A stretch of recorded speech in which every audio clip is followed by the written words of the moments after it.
Nama saya Ahmad Ganesh Proporyanto dari semester 2, menjelaskan tentang komputer organisasi dan arsitektur chapter 2. Masalah kinerja. Desain untuk merancang. Terdiri dari biaya sistem komputer terus turun drastis, sementara kinerjanya dan kapasitas sistem tersebut terus meningkat secara dramatis. Kedua, laptop saat ini memiliki kekuatan komputasi mainframe IBM dari 10 atau 15 tahun yang lalu. Prosesor sangat murah sehingga kami sekarang memiliki mikroprosesor yang kami buang.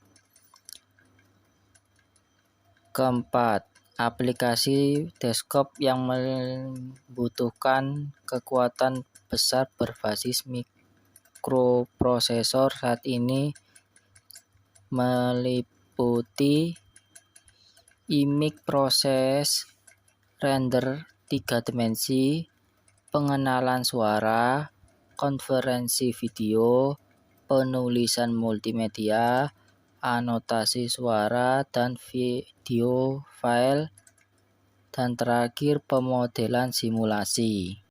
Kelima, bisnis mengandalkan server yang semakin kuat untuk menangani transaksi dan pemrosesan basis data untuk mendukung jaringan klien atau server besar yang menggantikan pusat komputer mainframe besar di masa lalu. Keenam, penyedia layanan cloud menggunakan bank server berkinerja tinggi yang besar untuk memenuhi volume tinggi, aplikasi tingkat transaksi tinggi untuk spektrum yang luas dari klien.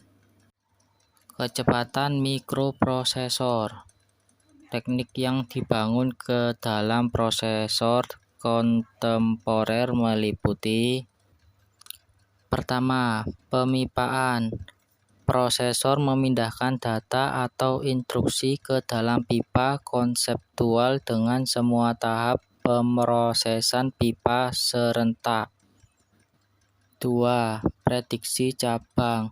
Prosesor melihat ke depan dalam kode instruksi yang diambil dari memori dan memprediksi cabang atau kelompok mana instruksi kemungkinan akan diproses selanjutnya. Ketiga, superscalar eksekusi. Ini adalah kemampuan untuk mengeluarkan lebih dari satu instruksi dalam setiap siklus jam prosesor. Akibatnya banyak pipa paralel digunakan. Keempat, analisis aliran data. Prosesor menganalisis instruksi mana yang bergantung pada hasil atau data satu sama lain untuk membuat jadwal instruksi yang dioptimalkan. Kelima, spekulatif eksekusi. Menggunakan prediksi cabang dan analisis aliran data.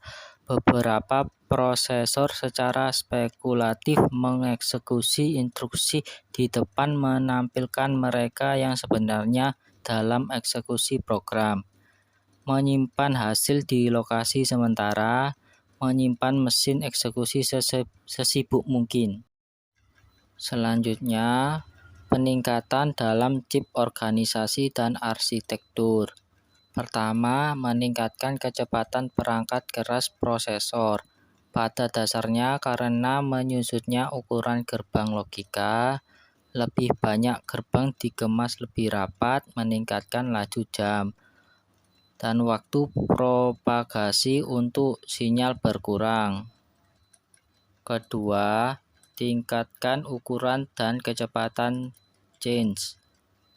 Mendedikasikan bagian dari chip prosesor. Waktu akses change turun secara signifikan. Ketiga, ubah organisasi dan arsitektur prosesor. Meningkatkan kecepatan efektif eksekusi instruksi, dan paralelisme. Masalah dengan clock speed dan login density. Pertama, power. Kepadatan daya meningkat dengan kepadatan logika dan kecepatan clock, dan menghilangkan panas. Kedua, RC delay meliputi kecepatan aliran elektron dibatasi oleh hambatan dan kapasitansi kabel logam yang menghubungkannya. Penundaan meningkat seiring dengan peningkatan produk RC. Saat komponen pada chip berkurang ukurannya, kabel interkoneksi menjadi lebih tipis, meningkatkan resistensi. Juga kabel lebih dekat satu sama lain, meningkatkan kapasitansi.